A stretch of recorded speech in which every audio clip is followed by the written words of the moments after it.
Selamat datang di CD Live Revolution Series bersama Tung Desem Waringin. Pelatih sukses nomor 1 di Indonesia versi majalah marketing. Pembicara terbaik di Indonesia versi majalah marketing. The most powerful people and ideas in business in Indonesia versi majalah SWA.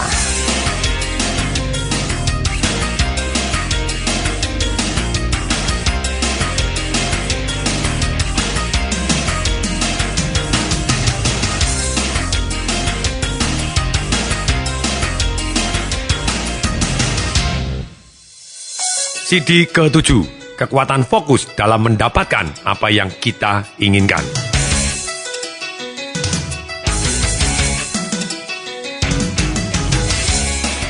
Selamat, Anda sudah sampai CD ke-7, 1 minggu, luar biasa dahsyat. Anda benar-benar hebat, Anda sudah mendengarkan 7 CD berturut-turut. Anda adalah man of action, lakukan terus sampai CD yang terakhir. Lakukan tugas-tugasnya, hidup Anda pasti berubah menjadi lebih baik.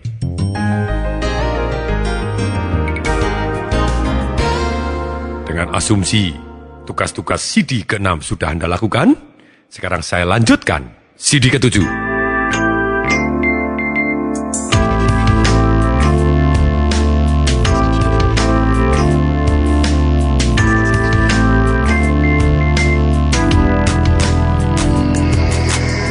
CD ke-7, kekuatan fokus ini merupakan bagian dari menjadi tuan dari emosi kita.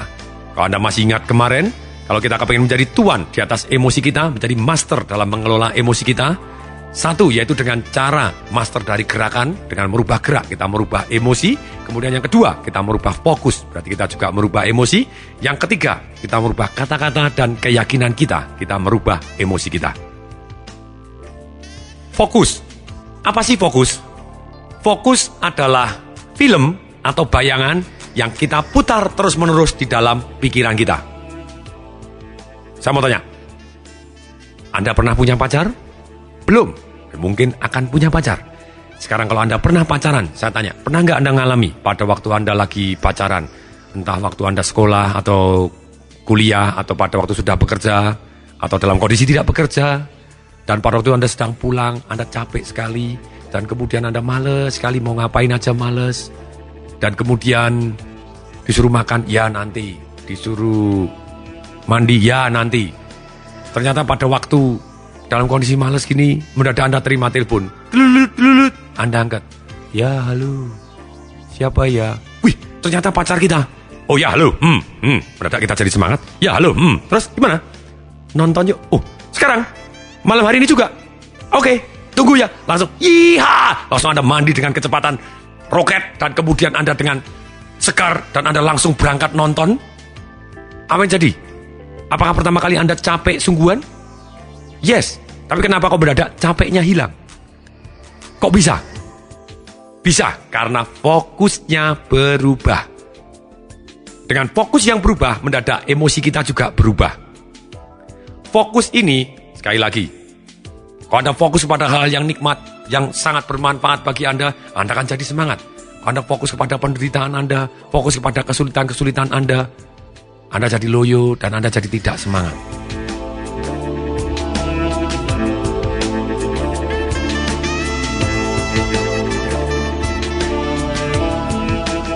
Dari mana datangnya fokus ini? Kenapa kok kita fokus kepada hal tertentu? Misalnya kepada yang semangat, kepada yang negatif, atau kepada yang positif, atau kepada pun yang apapun.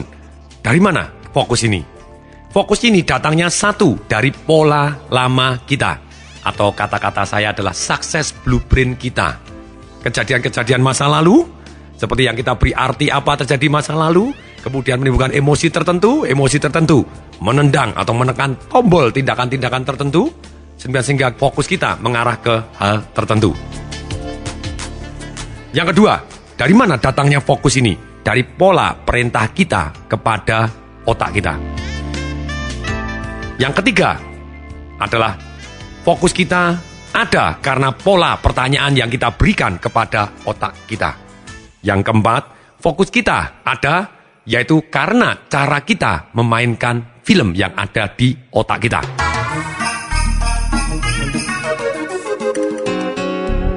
Mari kita bahas satu persatu. Pola lama kita, atau sukses blueprint kita, atau blueprint kegagalan Anda, bukan blueprint kesuksesan. Contohnya begini, ketika orang sudah pernah ditipu orang, begitu dia melakukan deal berikutnya, dia mempunyai pola yang berbeda dengan orang yang tidak pernah ditipu orang. Ketika dia ditipu, apalagi ditipu besar-besaran dan sangat painful, sangat sakit, karena otak didesain untuk mencari nikmat, menghindari sengsara. Begitu sengsara dia menghindari, begitu ada orang mencoba meyakinkan dia dengan deal-deal tertentu, dia otaknya berpikiran yang negatif. Ini mau curang di mana? Ini mau negatif di mana? Langsung dia fokus mencari ke suatu hal yang negatif. Ketika orangnya tersenyum pun, tersenyumnya ini tersenyum licik. Nah, karena di hatinya polanya adalah terbekas. Pola bahwa dia ditipu, akibatnya dia akan mencari apapun dianggap negatif. Bahkan ketika orangnya memberikan bunga mawar, mau nyantet ya. Otaknya negatif, selalu akan dicari yang negatif. Supaya saya ketusuk durinya ya. Mau nyuap ya, mau nyogok ya. Ketika dia mencari yang negatif, ya selalu akan ketemu hal-hal yang negatif. Ini adalah pola lama kita.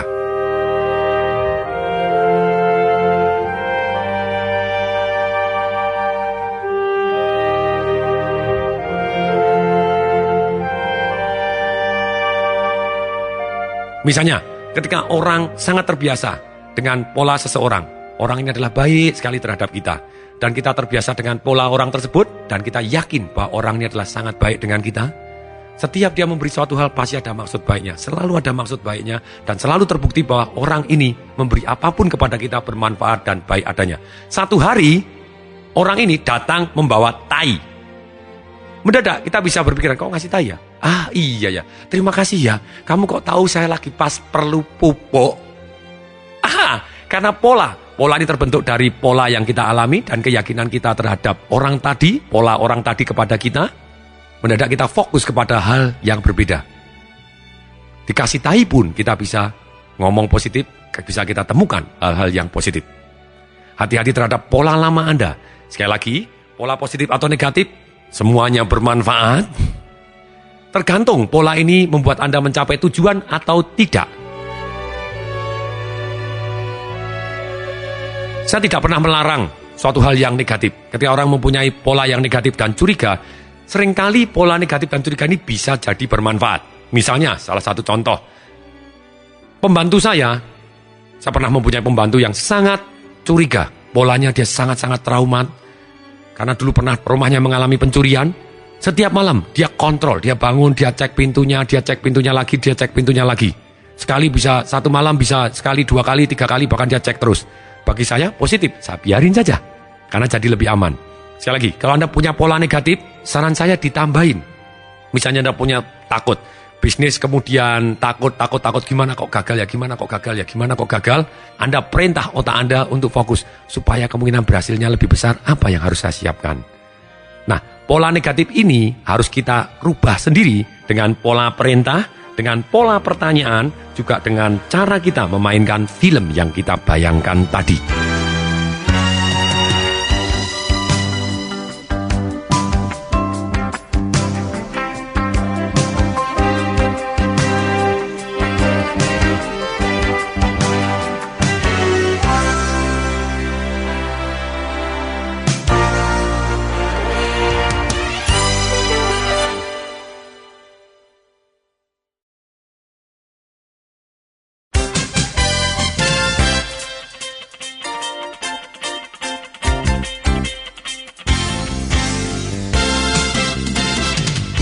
Fokus kita tergantung juga. Yang kedua tadi adalah dari pola perintah. Mari kita tes. Semua, mari kita tes. Ikutin. Semua lakukan. Sekarang, lihat di sekeliling Anda. Hafalkan barang-barang di sekitar Anda yang warnanya coklat. Sekali lagi, yang warnanya apa? Sebutkan. Coklat. Yes, sebutkan sekali lagi. Warnanya apa? Coklat. Oke, silakan toleh di kanan dan kiri Anda. Kemudian Anda fokus kepada yang coklat. Kemudian Anda urutkan. Oke, 1 ini, 2 ini, 3 ini coklat. Fokus ke yang coklat. Fokus ke yang coklat. Lihat yang coklat, kanan dan kiri Anda, di keliling Anda, di atas, di kanan, kiri semuanya. Stop, tutup mata. Sekarang tutup mata. Semua tutup mata. Tutup mata, sungguh-sungguh tutup mata. Tolong sebutkan yang warnanya biru. Tutup mata, woi, tutup mata. Sebutkan yang warnanya biru. Tutup mata. Tutup mata. Tutup mata. Tetap tutup mata, sebutkan warna biru. Aha. Oke, saya bantu sedikit. Tolong sebutkan yang warnanya merah. Oke, saya sebutkan lagi. Tolong sebutkan yang warnanya hijau. Oke, sebutkan yang warnanya putih. Sebutkan yang warnanya kuning. Oke, sekarang buka mata. Coba dilihat sekeliling Anda. Lihat cari yang warnanya biru. Aha. Anda bisa menemukan warnanya biru. Mungkin bahkan Anda sedang pakai celana biru, atau baju biru, atau aksesoris biru yang tidak Anda sebutkan tadi. Atau mungkin Anda duduk di kursi yang biru, atau sekeliling Anda yang biru. Coba lihat, begitu banyaknya biru. Kalau Anda bilang tidak ada, aha, belakang Anda, lihat belakang Anda. Bisa jadi ada warna biru di sana. Ini yang terjadi. Ketika Anda fokus mencari coklat, percaya atau tidak, ketika Anda diminta untuk menyebutkan coklat, bisa jadi Anda akan sedikit ngotot. Yang warnanya agak kuning, Anda nekat ngomong coklat. Yang agak beige, Anda ngomong nekat coklat. Yang agak kemasan, Anda nekat ngomong itu coklat. Karena Anda fokus nyari coklat. Kalau Anda fokus nyari coklat, sesuai dengan perintah, Anda akan ketemukan banyak yang coklat, atau yang mirip coklat, Anda aku sebagai coklat. Nah, apa yang terjadi ketika Anda fokus coklat? Biru mendadak menjadi berkurang atau bahkan menghilang. Kita tidak tahu ternyata banyak sekali sebetulnya ada warna biru. Demikian juga hijau. Kita mendadak hijaunya berkurang. Merah, kuning, putih atau apapun yang tidak kita fokuskan mendadak tidak ada. Atau minimal berkurang. Dan kalau sekarang ketika saya minta Anda buka mata, suruh cari warna biru atau warna hijau atau warna kuning atau warna apapun dengan buka mata. Dan Anda fokus kepada satu hal, cari warna kuning, mendadak Anda bisa temukan warna kuning yang banyak. Warna biru, satu warna biru, mendadak Anda menemukan warna biru lebih banyak. Kita cenderung mendapatkan apa yang kita fokuskan. Salah satu contoh, ada guru saya, ketika dia mulai kaya, dia memutuskan pergi untuk beli Mercedes-Benz. Ketika dia beli Mercedes-Benz, dia cari yang paling jarang, warnanya yang paling jarang. Kemudian ditunjukin, ini ada Mercy, warnanya emas. Aha, cocok, bayar. Bisa nggak dibawa pulang langsung? Boleh, pakai plat sementara, pakai ini. Oke, silahkan. Kemudian Mercy warna emasnya dia bawa pulang. Ketika sampai di jalan, apa yang terjadi? Dalam perjalanan dari showroom Mercy tadi sampai ke rumahnya, dia menemukan 6 Mercy yang warnanya emas. Kok bisa? Karena otak kita sudah fokus nyari versi warna emas, karena sesuai dengan kepentingan kita, karena kita punya hal yang sama. Persis yang terjadi pada waktu saya pertama kali beli Toyota Previa, yang sangat jarang di Indonesia. Waktu saya bilang, wah Toyota Previa-nya warnanya emas, wah ini sangat jarang ini. Ya sudah, saya beli.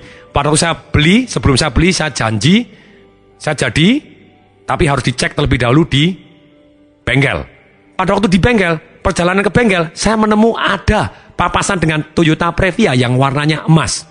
Kalau bagi Anda yang belum tahu seperti apa Toyota Previa, tanya di showroom Toyota, begitu ya. Kemudian pada waktu saya masuk di bengkel Toyota, pada waktu dicek, apa yang jadi? Ternyata di sebelah mobil saya persis Toyota Previa warnanya emas juga. Tadinya saya tidak pernah melihat di jalanan, mendadak sekarang dalam perjalanan 10 menit ada satu Toyota Previa berwarna emas papasan dengan saya, dan di bengkel sebelah saya persis ada Toyota Previa warnanya emas. Ini fokus kita tergantung dari perintah kita. Perintah kita sesuai dengan kepentingan kita. Kalau kita mau nyari yang negatif, Anda akan dapat yang negatif. Kalau Anda perintahkan nyari yang positif, Anda akan selalu temukan yang positif. Hati-hati terhadap perintah Anda. Kalau Anda bilang kasih pernyataan, pasti orangnya ini negatif, Anda akan temukan yang negatif. Ketika Anda bilang atasan saya ini pelit, nah Anda akan temukan atasan Anda pelit. Dia tidak pelit pun, seolah-olah jadi pelit. Anda tidak temukan pada waktu dia bermurah hati, Anda abaikan. Anggap itu kebetulan aja. Tapi ketika pelit, aha, bener kan? Anda menggarisbawahi, Anda semakin yakin. Sebetulnya kita hanya bisa melihat atau fokus sesuai dengan keyakinan kita, sesuai dengan perintah kita, sesuai dengan blueprint yang ada di kita, otak kita. Kita tidak melihat apa adanya, tapi kita hanya melihat sesuai dengan yang kita yakini. Dan apa yang kita yakini tadi, fokus kita mengarah, membuat kita merasa perasaan tertentu.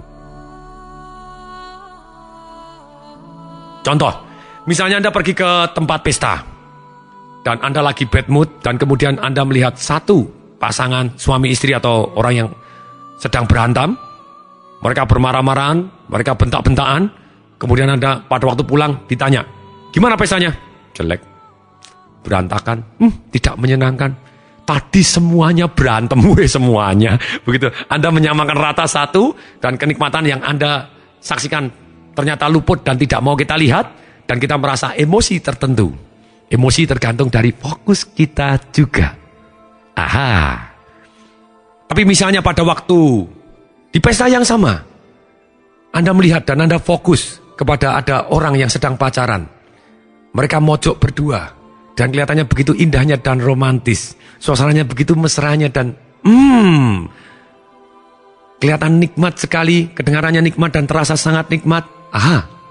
Kemudian waktu Anda pulang ditanya, gimana pestanya? Wah, pestanya sungguh romantis. Apakah romantis semua? Sebetulnya enggak gitu ya. Tapi Anda fokus Anda menimbulkan film yang Anda putar berulang-ulang. Itulah yang terjadi. Anda jadi semangat atau Anda jadi loyo, positif atau negatif, emosi Anda sampailah ke sana.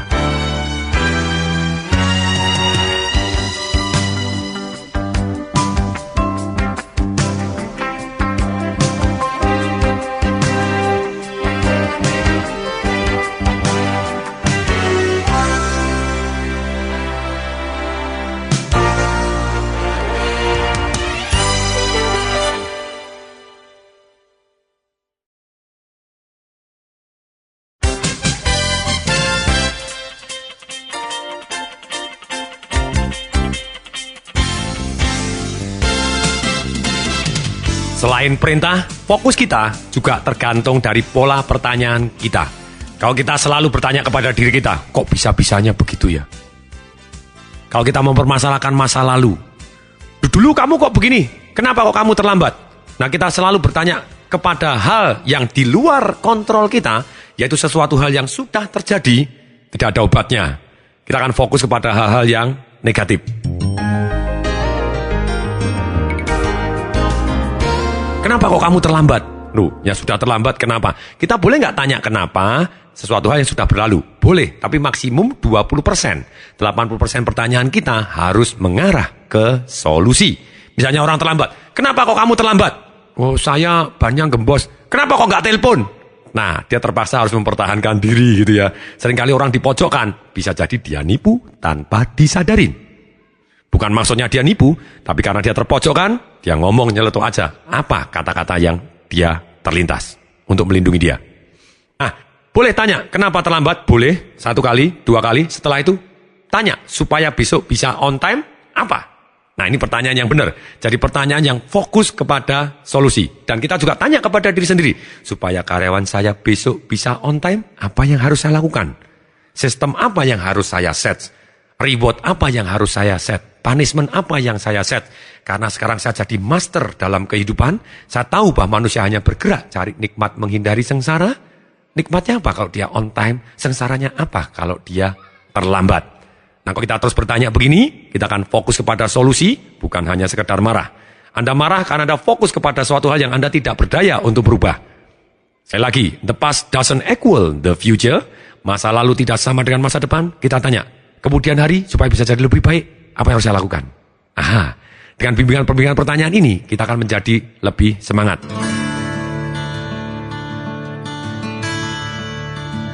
Contohnya, seperti misalnya, ketika Anda punya pola lama, Anda bisnis pernah gagal, atau tidak pernah berani bisnis, mulai aja takut, karena Anda punya pola pertanyaan yang salah. Kok gagal gimana ya? Kalau gagal gimana ya? Berarti kalau gagal bagaimana? Berarti Anda fokus kepada gagal. Pertanyaannya tidak adil. Semua bisnis ya pasti mungkin gagal. Tidak peduli konglomerat yang paling sukses pun, franchise yang sudah terbukti paling besar di dunia pun, misalnya McDonald, juga tetap mungkin buka dan tidak berhasil. Nah, kalau Anda tanya terus, gimana ya kalau gagal? Gimana ya kalau gagal? Daripada Anda tanya seperti ini, Anda tanya pertanyaannya. Supaya berhasil, apa yang harus saya siapkan? Supaya kemungkinan berhasilnya lebih besar, apa yang harus saya lakukan? Supaya kemungkinan berhasil lebih besar, apa yang harus saya pelajarin? Supaya kemungkinannya berhasil lebih besar, saya harus minta bantuan kepada siapa? Supaya kemungkinan berhasil lebih besar, apa yang harus saya cek terlebih dahulu? Aha. Kemudian Anda motivasi. Kalau saya melakukan tindakan ini, kalau berhasil, nikmatnya seperti apa? Kalau saya tidak melakukan, ruginya seperti apa? Pertanyaannya dibalik, fokus kita balik. Kalau Anda tanya, kalau nanti rugi bagaimana? Nah, sekarang dibalik. Kalau saya mulai, kalau berhasil, nikmatnya seperti apa? Kalau saya tidak mulai sekarang, ruginya apa? Aha, dengan demikian, fokus kita akan berubah, mengarah kepada sesuatu hal yang produktif, mengarah ke goal yang kita inginkan, sehingga kita bisa ambil keputusan untuk mengarah ke arah yang kita inginkan dengan lebih baik.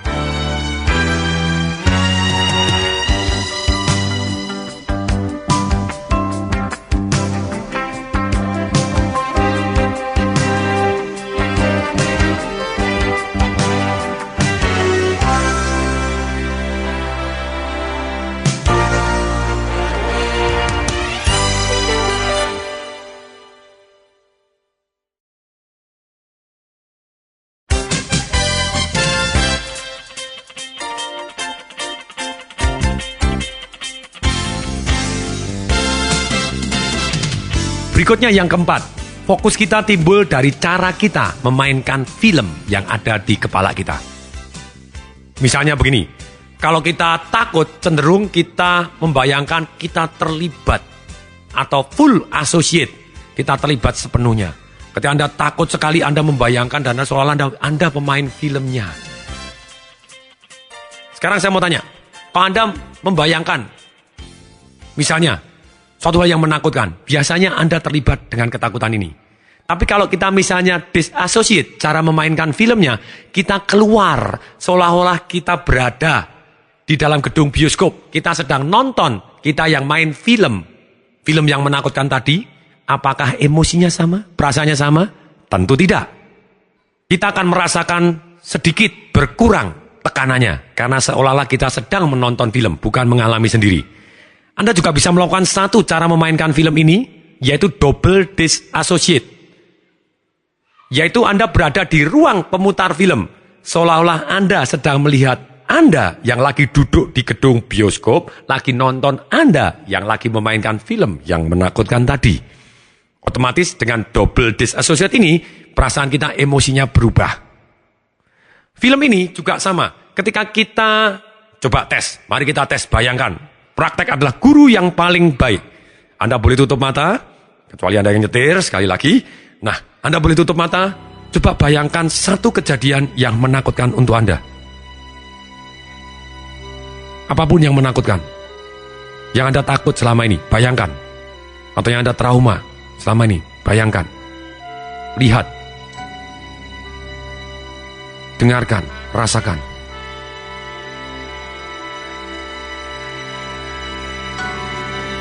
Sekarang tolong bayangan ini di frame, di figura. Dibuat figura, dihentikan bayangannya, dibuat agak mengecil. Agak menjauh, lebih kecil, kemudian warnanya dibuat jadi hitam putih. Kemudian sedikit agak kabur-kabur, agak gelap, agak beruwet-beruwet. Kemudian gambarnya mengecil, sangat menjauh, sangat kecil. Bus, bayangkan dia terbakar di matahari, hilang lemah.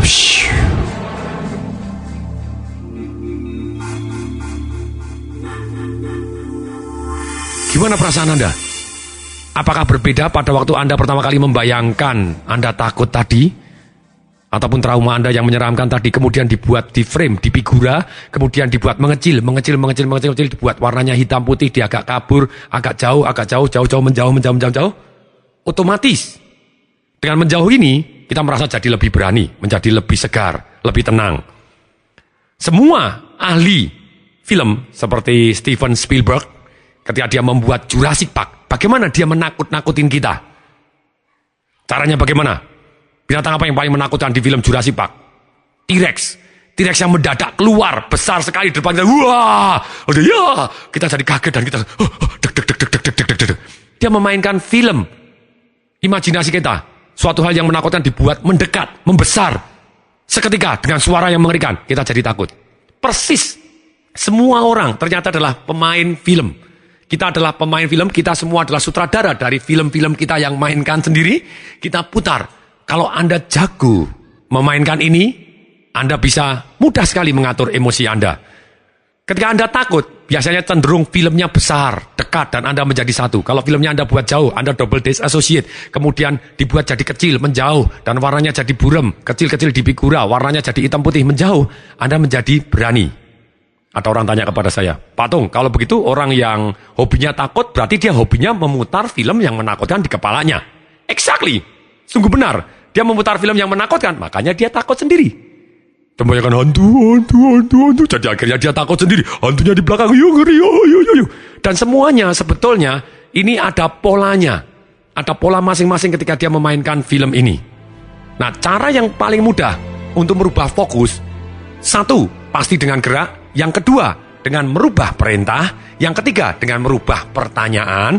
Yang keempat, dengan merubah filmnya.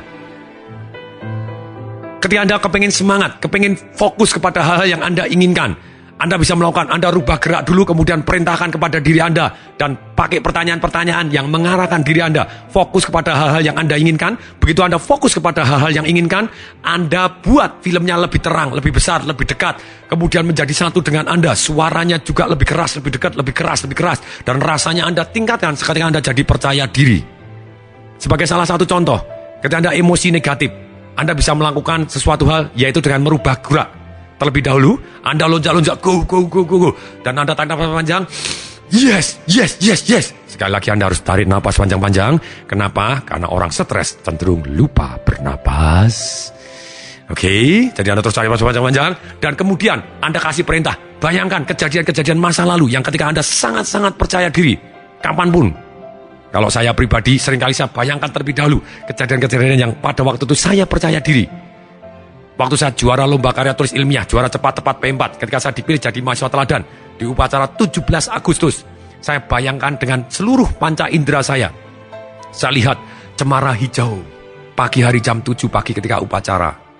Kemudian rumput hijau, saya hirup udara pagi yang sejuk dan nyaman, bau cemara dan bau rumput. Saya lihat teman-teman saya pakai jaket alma mater biru di keliling saya. Saya buat demikian nyatanya, demikian realnya. Kemudian saya bayangkan rektornya menyampiri saya dan bisa menyebut nama saya. Tung, kamu hebat.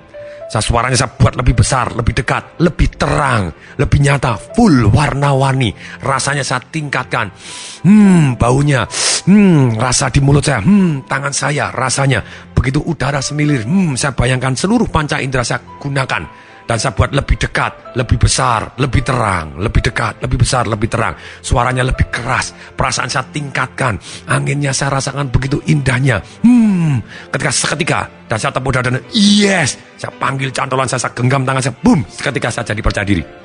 Sudah pasti, kalau Anda fokus kepada hal yang percaya diri, Anda jadi percaya diri.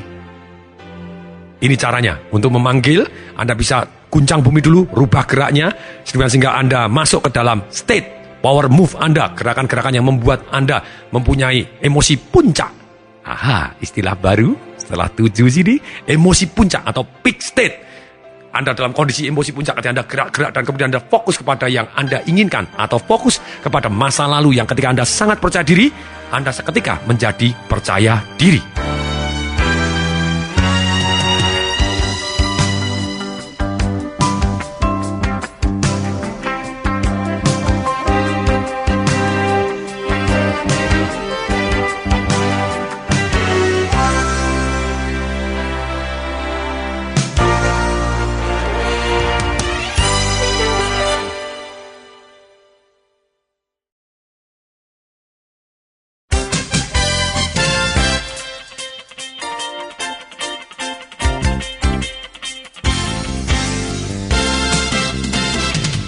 Nah, sekarang kita sudah belajar.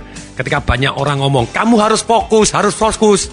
Kemudian kita baru aja ditolak 15 kali, kita ngomong, ditolak 15 kali, gimana bisa fokus gitu ya? Fokus kemana? Ke goal kita. Caranya? Kita tidak pernah diajarin caranya. Hari ini, kita sudah belajar caranya, merubah fokus kita. Yaitu dengan merubah gerak, merubah perintah, merubah pertanyaan, dan merubah cara kita memainkan filmnya.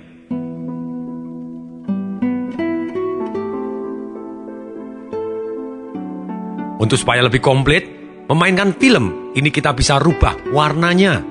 Kalau Anda suka, tolong dibuat warna-warni. Kalau Anda lagi emosi negatif, tolong warnanya dibuat kabur, dibuat hitam putih, dibuat jadi abu-abu semua. Kemudian, kita bisa mainkan filmnya, kejelasannya sangat jelas atau agak kabur-kabur. Jadi fokusnya agak kabur-kabur. Kalau kita tidak suka, kita buat kabur-kabur aja, menjauh. Dan kemudian kita juga sudut pandangnya, menjauh atau mendekat, di sebelah depan atau sebelah belakang, mengecil, di bawah atau di atas, kita bisa rubah. Hasilnya akan berubah. Kemudian suaranya juga, suara filmnya tadi. Kemudian filmnya, maju dan mundurnya. Ini kita bisa putar. Kalau kita takut, kita buat mundur, kita buat maju, dibuat suaranya dikasih Mickey Mouse. Mendadak kita menjadi feel fun gitu ya dengan kejadian tersebut. Terus kemudian juga bisa besar dan kecilnya, kemudian terang dan gelapnya. Cara memainkan film ini sangat-sangat efektif untuk mempermainkan fokus kita. Sedemikian sehingga kita bisa mengalihkan fokus kepada hal yang kita inginkan.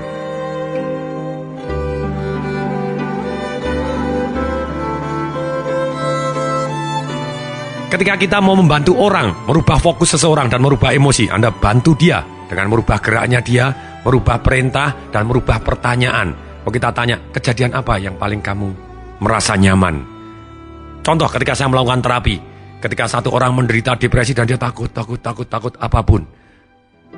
Seringkali saya rubah geraknya terlebih dahulu, saya ajak lonjak-lonjak, saya duduk, kemudian saya suruh tarik nafas panjang, saya suruhkan hembus, suruh hembuskan keras, suruh lebih keras lagi, kemudian saya bimbing pakai pertanyaan dan perintah. Coba tolong bayangkan, bisa jadi perintah, bisa jadi pertanyaan. Pernah nggak ngalami satu kejadian yang ketika kamu membuat merasa kamu sangat rileks, sangat tenang, kemudian sangat lucu, atau seringkali bahkan saya bertanya yang kadang tidak ada hubungannya untuk merusak polanya dia. Tadi pagi makan apa? Loh, apa hubungannya gitu ya. Tapi ketika dia fokus kepada lagi depresi, lagi sedih, lagi apa, ditanya makan apa. Tadi pagi makan apa? Serius, saya mau tanya dulu. Tadi pagi kamu makan apa? Dia, tadi pagi aku makan soto ayam. Dia bingung, apa hubungannya dengan ini? Ya memang tidak ada hubungannya. Itu hanya sekedar mengalihkan fokus. Ketika mengalihkan fokus, perasaannya akan berubah. Dan ketika kita rusak polanya terus dengan merubah pola, ini tadi mendadak dia bisa mempunyai satu emosi yang berbeda.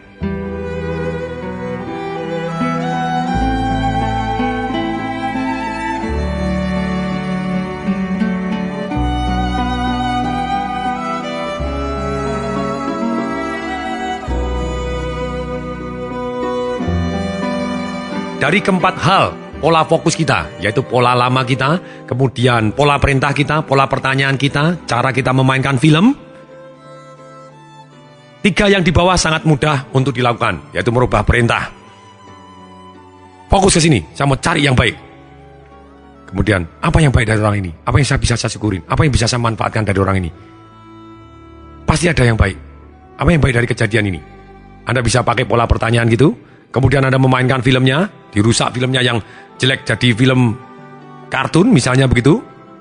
Kemudian pertanyaan yang paling ujung, gimana merubah pola lama berpikir kita atau blueprint kita atau belief system kita yang pola lama itu tadi yang ternyata tidak menguntungkan kita. Kalau kita sudah tahu tidak menguntungkan kita, cara berpikir kita atau pola fokus kita yang selalu mencari something yang negatif, Anda bisa mencari alasan, Anda bisa mencari seperti yang di CD di awal, blame, excuse and justify, membenarkan orang lain lebih hebat tanpa Anda mau belajar, cari alasan, fokusnya nyari alasan terus. Inilah bedanya pemenang, harus kita yakini terlebih dahulu.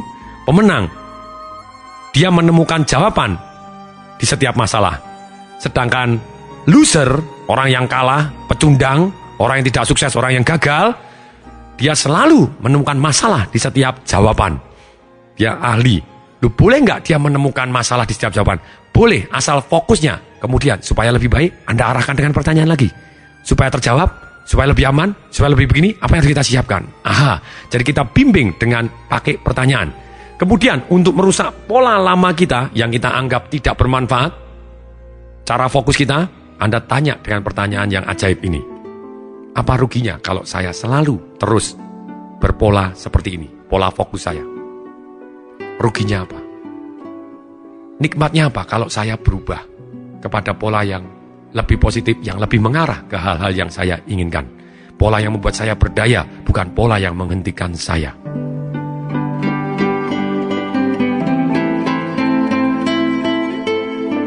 Sekarang, sampailah kita ke tugas di CD ke-7 ini.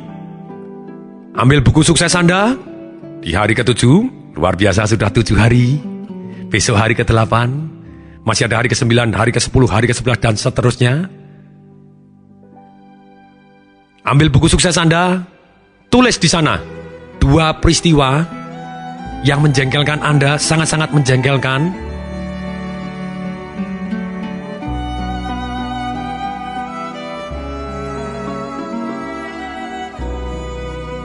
Bayangkan kejadiannya apa? Di mana Anda saat itu? Anda tulis ya, kejadiannya begini. Kemudian setelah Anda tulis di buku sukses, kemudian Anda bayangkan, Anda praktek, Anda bayangkan, oh kejadiannya seperti ini, saya di sini, saya mungkin terlibat.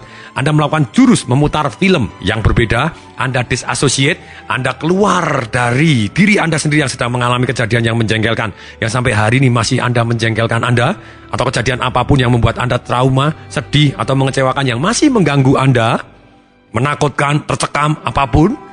Anda keluar dari diri Anda, disassociate seolah-olah Anda menonton filmnya, atau Anda double disassociate, itu lebih baik lagi. Anda keluar seolah-olah berada di ruang pemutar film, Anda melihat diri Anda sedang duduk di sana dan Anda sedang menyaksikan film ketika Anda sedang jengkel ataupun trauma tadi, atau sedang sedih. Kemudian, Anda bayangkan semuanya di frame, di figura, dibuat jadi hitam putih, mengecil, menjauh, lebih buram, lebih gelap, menjauh, sangat kecil, bus, pergi ke matahari dan terbakar di mana? Bus.